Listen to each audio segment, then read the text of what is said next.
Another edition of VC TV. I'm your host, Kyle Ellicott, and we've got another exciting episode. And today we're talking about deep tech. And when we talk about deep tech, we're going to be talking about artificial intelligence. We're going to be talking about quantum. We're going to be talking about blockchain, one of our favorite technologies, and many others. But we're also going to be talking about space and looking at going to the stars and much further beyond as well, and how technology, such as those in deep tech, are playing a role at pushing us into not just low orbit, but much further beyond as well. And what was once science fiction today is much more than science fact. So stay tuned as we're going to dive into that, as we've brought together two of the best and the brightest within these industries to share their on-the-ground perspective, thoughts, and insights as well around the technologies and surrounding industries, along with regions around the world that are thriving in these two categories that we will be talking about today. And before we introduce each of them, thank you so much for tuning in. If you're liking what you hear, click subscribe. Make sure you check out the archive as well, as we bring speakers from around the world to share, again, their on-the-ground perspective, but also help educate you, so you as investors in the audience know where you should be investing, what the latest trends are as well. And then as entrepreneurs, you know who's investing, what's happening, and maybe where your next company, product, or service should be positioned or aligned to as well for market growth and potential. And if you'd like to be on the show today, like an investor, or excuse me, like our investors that will be speaking in just a moment, reach out. And entrepreneurs, join us on our virtual stage to pitch us your company, product, or service, to get real-time feedback from each and every one of us as investors, but also to get exposure to our entire live community here at VC TV.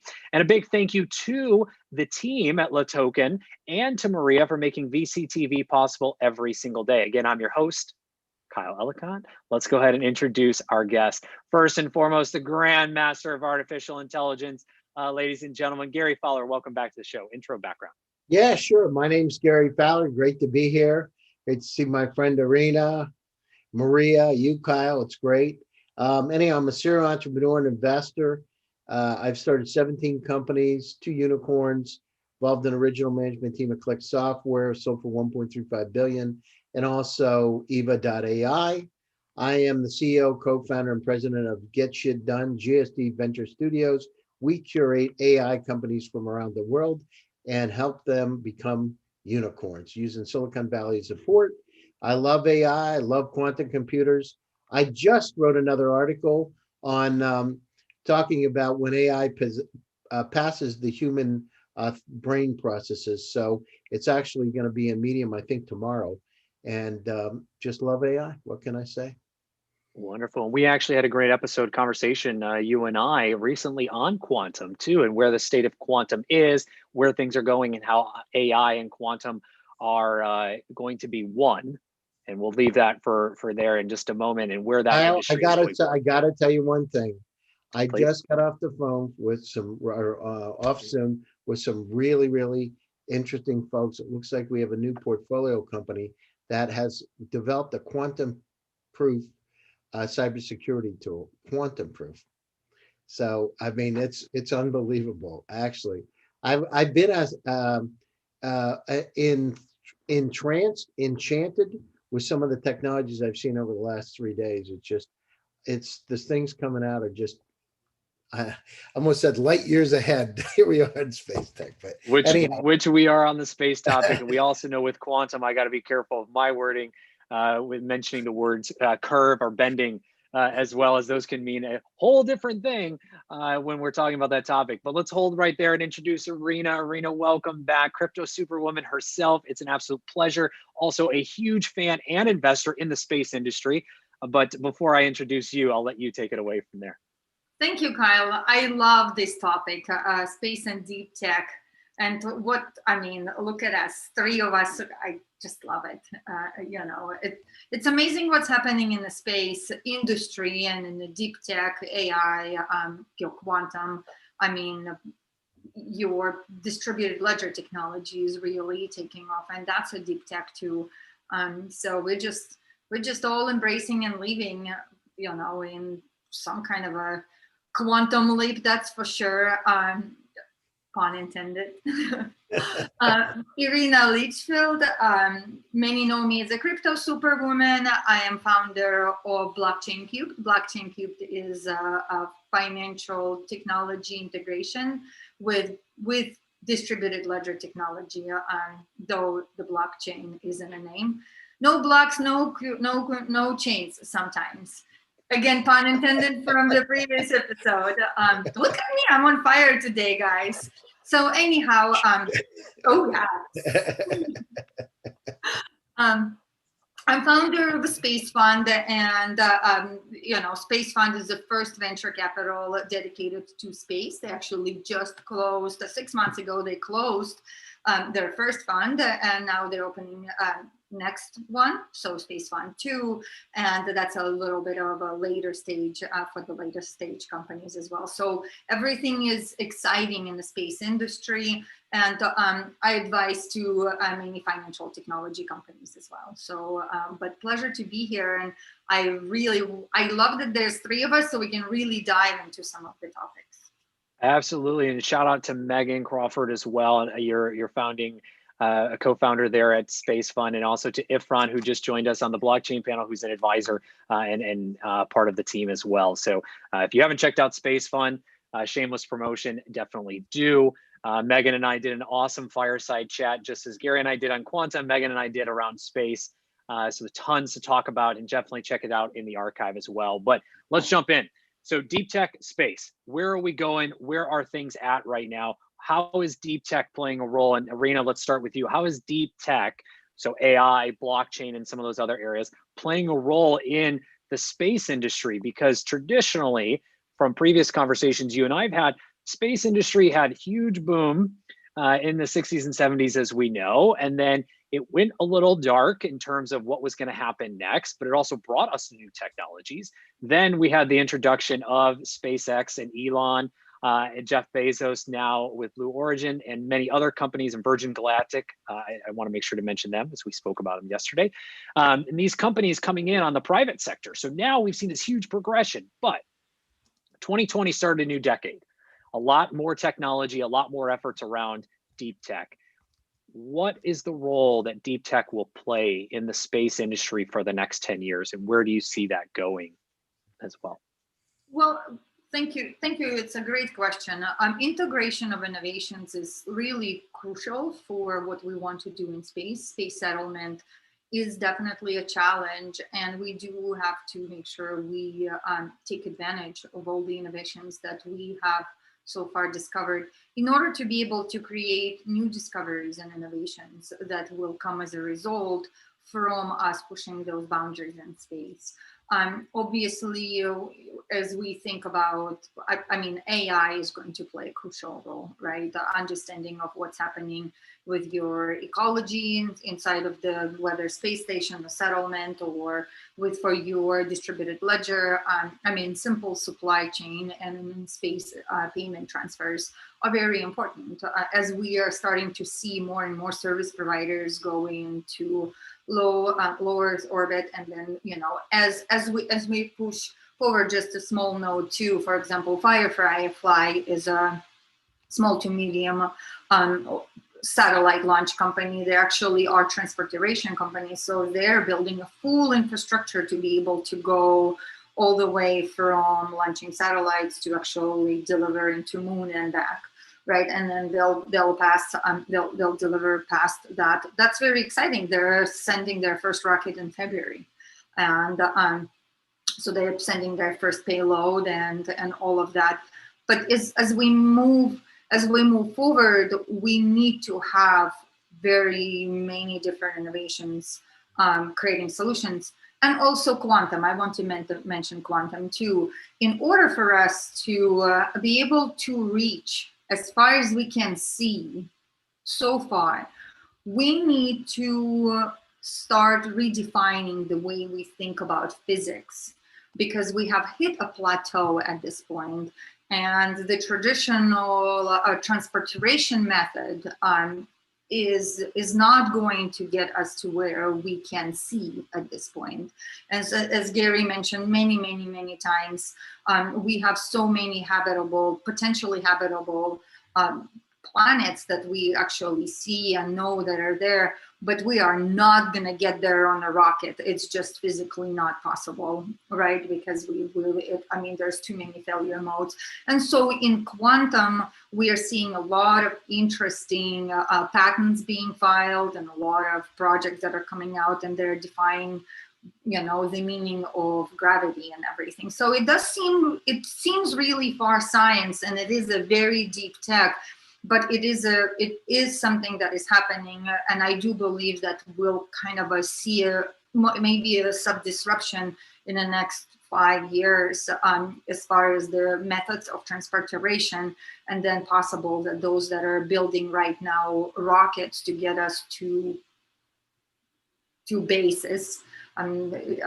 will, you know, they might, my hypothesis that they'll be disrupted with different alternative methods of traveling through space and time. Mm-hmm. Now, and we've talked go ahead. No, please continue. No. Go ahead. Yeah, We've talked a little bit about those stations and those bases in space. Again, very, very true to form of what's being developed, you know, outside of our atmosphere, if you will, in those stars. And we've talked not just about the International Space Station, but also what's happening and being planned just outside of that, and even on the moon, and then to Mars as well. So a lot of activity there. But I want to pause for just a minute and see, Gary, do you have anything to add into the same, what Irina mentioned, but the same question is deep tech playing a role into space and pushing that industry forward for the next decade? Yeah, so you know, when you say deep tech, you mean artificial intelligence and quantum, obviously, right? Yes. I mean, I don't think there's a choice, Kyle. There's really no choice. We're not going to get out to space unless we have it and use it. And so, you know, we're on an incredible journey right now. I mean, I like a lot of you can see the visibility really across the board, in all kinds of different ways, realizing there could be life on other planets, and just across the board. So what I see is in artificial intelligence. I mean, think about what's happening now. You have Starlink, you've got the space station, you've got our road to Mars. You got Elon Musk selling his property, so he's going to spend all his money because he wants to colonize Mars. Really. And so it kind of sounds kind of funny, but when you have $188 billion and you're the richest guy on the planet Earth, you know, and you've made some incredible successes, it becomes real. We are on an incredible journey. I mean, we've talked about this many times, but, you know, we're at a point where we'll deplete the resources on the planet, and we need to have other places to go. So using wormholes, the teleportation of quantum particles, wherever that goes. So all kinds of different ways to get there. I think we've got to think differently in terms of space. The other side is, you know, we don't talk about a lot, but with these asteroids flying around and not able to really defend against them now, we've got to come up with systems in space that can help us to be able to defend ourselves. I mean, we don't want to have another dinosaur-like experience.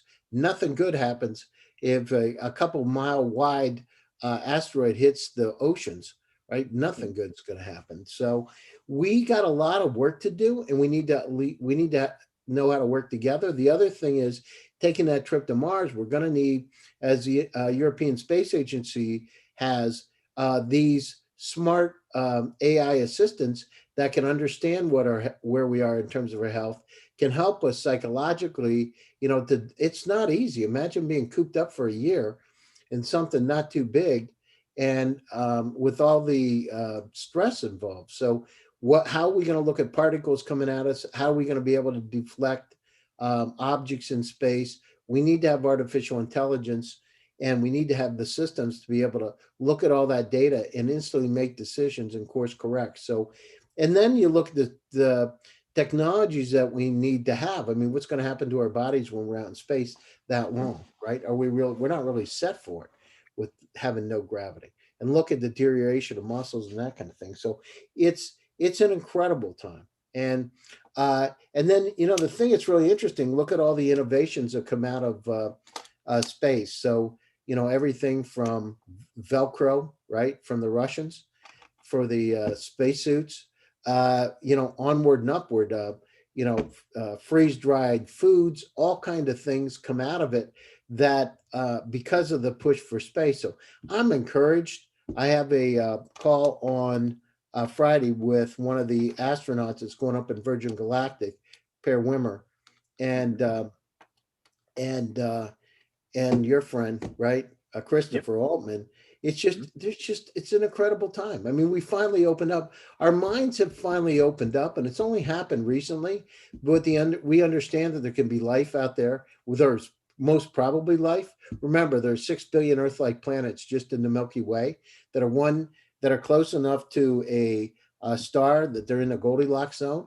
But the thing is, and this is from Christopher directly, it's now estimated there are 200 trillion galaxies in the universe. 200 trillion, right? And so we're going to find something, and probably sooner than later. Or maybe we already have, but it's an interesting opportunity for us. We are on a journey, an incredible journey. I was laughing to myself. I had got it from Toy Story, and I said to infinity and beyond. I was kind of laughing, but we are there, man. We're out there, and it's a great time. And so AI, quantum computers will play an incredible role in this journey, and they are already, and they will continue to. It is, and it'd be exciting to see how the artificial intelligence, how the training models and how the learning models, so what we're training them to do, and then how they continue to evolve and learn as we go, how those play a role in, beyond the stars as well, right? So when you're up in space, for instance, as Arena likes to say, space is always trying to kill you. Any movie you've ever watched about space, that's pretty much the plot. It's very exciting to start, oh yeah, we're gonna go to space. And then space is trying to kill all of the cast members, the entire movie. And then at the end, it just, there's like 4 different endings. Choose your own adventure. But nonetheless, like how AI will play a role in helping us. And Arena, curious, as we do look to a lot of these companies that you and Space Fund are investing in, maybe what are some of those, 1 or 2 areas that you're very focused on here for the next 5 years that you feel is a very important industry, and to why? As well. As investors, we usually think 5 to 10 years ahead, but because space, and Megan and you and I have spoken about this as well, is, a lot of what people are building today for space, it's a little far out, but they're finding small areas to begin building to that bigger vision. Even Gary mentioned around SpaceX, and we saw that happen with them as well. So what at Space Fund are you looking at, maybe 1 or 2 or 3 areas, again, that are being built here in the next 5 years? Great. So really supporting the whole infrastructure of what it takes to be able to go and settle space and push the frontiers. Space founders of Space Fund are founders of Earthlight Foundation. So they want to make sure that as we explore the frontiers and we push the frontiers, we ensure that we bring the correct values for what it means to be humanity, and establish those values, which goes along with what Gary has been advocating a lot too, right? Which is a compassionate AI. So I think that we are just kind of merging that all together. But overall, we really do not right now have a full infrastructure and enough service providers in the space industry. And so one of the things that Space Fund concentrating on is making sure that they constantly evaluate what is needed, and then they do the research and see what is there, what companies are there, and what companies are not there. So for now, the biggest kind of a goal is to support small market cap space companies in their growth and adoption, because what's happening right now is that the small market cap space companies get to a point to where they have problems with finding funding, and so they growth the mergers and acquisitions, and so that kind of slows down the innovation, because it goes back to kind of the model that we've seen before, to where only big companies have been providing solutions for space. And that, as we know, we need to go fast and we need to break things. And in order to do that, we need to have a full infrastructure and really establish space as an asset class. So I would say that, you know, it's not a technology answer, which is interesting, because we have all these technologies, but at this point, what we need to create is a space as an asset class and create global and financial infrastructure. So then we have different stages of the companies coming in and pushing the boundaries, right? Because we cannot continue relying on billionaires following their passion, because eventually, if you do not get there, interests burn out, and also people, things happen, right? So we can't really rely on that. And so that's the goal, and that's the mission that Space Fund is working on. And Lumeria and the Aid Global too, we are working together with many others to making sure that we establish that space as an asset class. I want to go back a little bit in the history and say, you know, we had this huge boom in 60s, and then everything slowed down. And I do believe that everything slowed down because the only governments could do things in space, and then you could be a company who is working with government and provides, you know, on government contracts, and so there was not really free enterprise. About 10-11 years ago, space industry became available to free enterprise, and by the way, Rick Tomlinson was instrumental in accomplishing that. He advised to White House, and he advised to other governments as well. For example, asteroid mining. You know, he was crucial in underlining that infrastructure as well. And I think that that's the thing that we must keep in mind, is that the reason we have Elon Musk doing what he's doing is because we now have that infrastructure to where you can actually go and be a private company and say, I'm gonna go to the moon, or I'm gonna go to the Mars, or I'm going to go to whatever star and break the boundary of physics and, you know, change the way the trajectories of whole human extension work, or whatever it is. It is all now possible because we have that legislation. And so it's interesting that now that we do have that, we need to now, again, I repeat, establish space as an asset class, because as big as it is, it's still not an asset class. It's not an established asset class. And to me, that's fascinating, because it is established industry, right? And an industry that's, I mean, we went to the moon, man. We are, you know, we have all these satellites and all these explorations, and we see into the stars and all the things that I mean, look at, you can go in and lose yourself in what we have been able to see into the space and do into the space and research and science, but it's not an established asset class yet. Yes, and the key word is yet. And, you know, on a contrarian view on that, and Gary, I would love your thoughts here in a second as well. But pardon me, you know, part of that, a lot of it was focused in the public sector. So it was focused around, you know, government and universities who controlled most of those things that you mentioned, whether it was research or experiment, or, you know, scientific experiments, for instance, or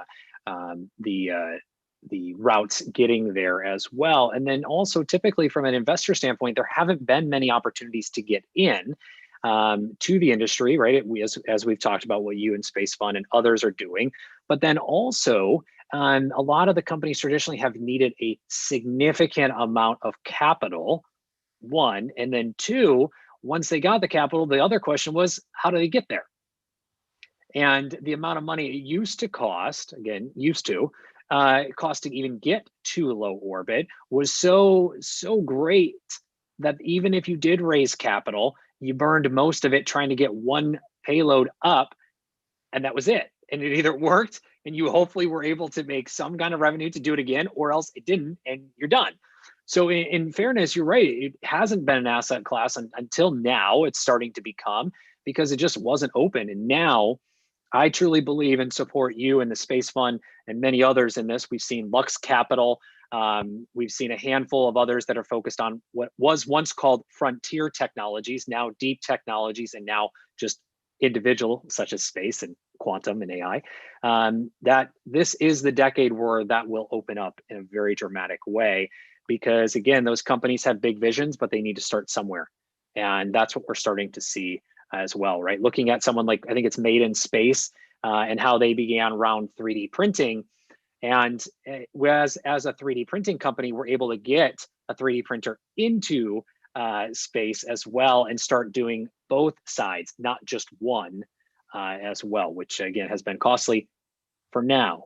Soon, as we've seen with all technology and industries, those costs will come down. So very much support you on that as well, Irina. And Gary, anything to add into that? I mean, even in quantum, you and I spoke about how expensive quantum is. So throw that into the mix, which I think is still appropriate to say. I don't think I broke any quantum realms in that statement. But then even AI, right? I mean, implementing artificial intelligence, there's a cost-effective, and then there's a very not so cost-effective way to do that. So some of these deep tech and technologies and space, they're expensive, and they've been hard or difficult traditionally to get into, but now that's starting to open up. Anything to add into Irina's point? There's competition now too. It's a lot different than it used to be. It used to be Russia and the US. Right now, the situation, it's commercially available. Difference is you're not, I mean, think about the reason we were really successful is because of the competitive nature. I mean, to put up the Apollo missions and land on the moon, it's about competition. So, but now it's a different kind of competition. It's a business competition. And how can we get it up faster? And then you've got the governments behind it because they don't want to fall behind. So it's an interesting scenario. So you got Bezos, you got Branson, the bees, right? And Bezos, Branson, and now Musk. And so, I mean, because they've had the successes, people don't want to look bad. And so the prices will come down. It already has. I mean, look about the reusable rockets. Look at what Dragon's done. It's the price have come down, and yet at the same time, it seems like the quality has gone up. So I'm excited about it. And we've got governments around the world that also want to get involved in it. They want to be on the moon. They want to spend time. They want to colonize Mars. They want to explore, the galaxy. So it's a very interesting time. So we're being pushed, competitively being pushed. They are to get out there, and who's going to be on Mars first? Who's going to colonize it? And I was jokingly talking about Musk, but I mean, literally, I read yesterday he sold his houses. He wants every penny that he has so that he can colonize Mars and move, right? So it's interesting. And, we're in a journey. We're like, right out of, we're not even out of the womb yet, actually, in terms of where we are in space, right? We haven't even started this journey. We're going to find things out there. I mean, there is life out there, and we're going to find some things. And, be careful what you ask for too, right? So we're going to find some things that are going to be pretty interesting for us. And as Stephen Hawking said, there could be civilizations 100 million years ahead of us, right? And the aerial threats and some of the recent released videos from the Department of Defense. I mean, it's interesting, right? We've been talking about a long time, but now we're starting because people have their cameras on their phones, and now the defense. There was with the bill for the stimulus package. In that bill, I don't know if you saw that. There's they have 6 months to release information on UFOs. Which I believe I saw something on that there was actually a release of some of that information. Well, they did 3 videos, right? Because they had the 3 videos with the, there was there was a couple of instances where they've had objects that were flying incredibly, went up 60,000 feet, were buzzing a aircraft carrier. One of them was one of the ones that Christopher shared with me. There was a object that was 12 miles out that traveled underwater. They figured it about 10,000 miles an hour because it was underneath the aircraft carrier and shut off all the lights, right? And so, so there's something. I mean, if it's humans made it, they've made quantum leaps forward, but I don't think so. I think it's going to be interesting, right? We're going to change. Our viewpoints have changed a lot, right? We've come into a very interesting situation where we understand can technology can do incredible things that we didn't think were possible before. And so, and yet those advanced civilizations will also still be using Zoom, as it is the future. I mean, I gotta tell you, it is from another planet. It is, shout out to Eric and the team at Zoom for bringing us the future into the present. So fun fact, I actually was just doing a quick Google search to find that article that we were all referencing in about 8 minutes ago. So talk about timing. 8 minutes ago, there was actually a news article just published that the CIA, so here in the United States, has declassified a massive, long-awaited trove of documents related to UFO sightings over the last 70 years as well. So it's out there in a zip file. It's called the Black Vault. The Black Vault is a site that is showcasing a lot of the documents that were released that you can easily find as well. So just a fun little fact for your Wednesday I'm gonna morning. check it out. I'll share the article. Sounds interesting. I mean, the thing is, you look at it, it's like, come on, you don't have to be a rocket scientist to figure out if there are 200 trillion galaxies in the universe. What's the probability of life being on one of those planets that, takes 6 billion times 200 trillion, it's well, we also just real high, Yeah, we also just discovered Jupiter has many more moons than we initially thought as well. I mean, this is, to both of your points, there is so much to be discovered when it comes to the space industry as a whole. And we, to use a reference from Ifran in our previous show, we are at the very early dusk of this industry. We have not even yet reached the dawn of this industry, which is incredibly exciting, and also just a wave of opportunity in front of us as well. And as we come close to the top of the hour, I do want to come to both of you, crown closing thoughts and your prediction as to what happens this year. Because 2021 to me feels like the year that the space industry really takes off, all puns intended, as well on that one. For everybody. A bit funny today. Hey, it's midweek. Irina kicked us off with open mic. I mean, she did a great job with all her jokes, so it's perfect. But Gary, let's come to you. Closing thoughts. Beyond just space, what is your big prediction for artificial intelligence in 2021? We're going to move towards unsupervised AI, and we're talking more and more about compassion and emotions being brought in, because we don't want to have a pragmatic system that makes decisions that may have a very negative consequences for humanity. We need to build compassion in. We need to have those kind of training sets so that we have understanding, love in a good way. And we got to understand we need to treat the robots, we need to treat the artificial intelligence in an entirely different way, because, you don't want, in fact, I'll send over my next article that will come out tomorrow in Medium, but we want to get to a point where we treat it the right way, because when it gets smarter than us and is beyond 60,000 complex transactions per day, nothing good may happen, right? Mm-hmm. Especially being able to control everything. So this is a dawn of a great opportunity in artificial intelligence, in quantum computing. We're just getting the dusk. And it's a great opportunity for each and every startup to get involved. Look at space, there are accelerators, Arena's the guru of it. Places like, all over. Matt Kozloff has one, Techstars, et cetera. So there's places to go. And remember, you can use the technology. AI models are transportable. They can use in multiple vertical markets. It's all about the training sets. So it's not like if you develop some AI for a particular area, it's only going to be used in one. It can be used in many. And that's wonderful. Go ahead. No, you're answering the question. Yeah, so you can reach me, Gary Fowler, on LinkedIn. You can reach me on Twitter. Here, I love VCTV. Kyle's incredible. It's good to see my friends like Arena, good friends. And, the knowledge is there, the opportunities are there, and there's funding out there to be able to support it. Go get them. Absolutely, absolutely. Hearts all around, and thank you very much for the kind words from myself and from the entire team as well. Thank you, Gary. Arena, to you, close us out. Quick closing thoughts, and where can you be found online along with Space Fund for people to continue the conversation?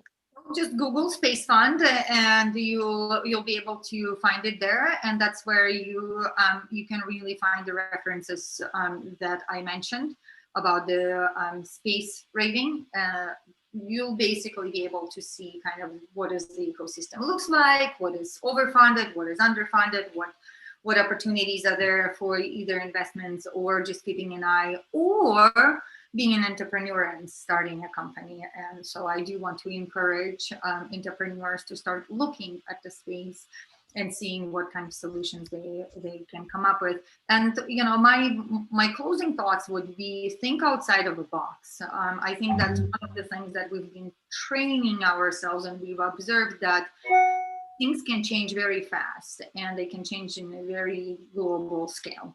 And the technology demonstrated to us that it can keep us together and it can keep us connected. So think outside of box, and I think that this is our opportunity globally to really establish those standards of compassion. So as we move forward the frontiers of our own frontiers and move into the space, we can have the tools that communicate what it's like to be a human and thrive and not be a survival mode. And I think because space tries to kill us, we need to be thriving in order just to survive. And so I do think that we'll see, well, first of all, we'll see space tourism coming up this year. So there are already many announcements that you see for that. Also for DeepTech, I do want to mention distributed ledger technology too, because it is a deep tech, and what distributed ledger technology allows us to do is to democratize investments and opportunities for people all over the world through its application to capital markets. And so compliant tokenized securities are going to really take attraction. I do believe that we'll see some interesting development in the quantum, and of course the compassionate AI. It's one of the, I believe that as we are kind of moving into the tokenization space as well, I do want to mention that we can use the tools, for example, course-specific offerings, and create kind of a independent structures that can concentrate, for example, on creating a compassionate AI, or sending a mission out to moon to for let's say ice mining, and to just put in the stake just to represent humans and not a private enterprise, right? Because as we are colonizing the moon, who is going to own it? While there are some rules that state that it doesn't belong to anybody, but hey, if I am there, and whoever is there, and they have their stakes, I do believe they'll start making their own rules. So Google me, connect with me, and and find me. And again, I just mentioned that earlier too, but I would love to, my closing thoughts would be, we need to start supporting this truly decentralized platforms, because the single source of truth is going to be a really important foundation for many innovations, and for us to be able to evolve as human civilization. Absolutely. Couldn't agree more, Arena and Gary. Thank you both so much. Thank you to your audience for tuning in. If you like what you heard, click subscribe, give us a thumbs up, share, and also make sure you check out the archive as well to hear not only more from Arena and Gary, but all of our speakers that we bring together here on VCTV, and to talk about different technologies, industries, and regions around the world with each of their on-the-ground perspectives and insights to educate you and also offer you new opportunities that you may be interested in getting into as well. And thank you, Gary and Arena. Also, if you'd like to be on a show like today as an investor, reach out. And as an entrepreneur, do reach out as well to join us on the virtual stage that we have here on VCTV to pitch us your company, product, or service, get real-time feedback, exposure to the entire VCTV community. Reach out to the team and or myself to find the right spot for you. And speaking of that team, a big thank you to the LATOKEN team and to Maria for making VCTV possible. every single day. With that, I'm your host, Kyle Ellicott. Check me out everywhere online at Kyle Ellicott to connect, along with Arena and Gary on all social medias as well. Make sure you add context when you do. With that, we'll be back here tomorrow with more VC.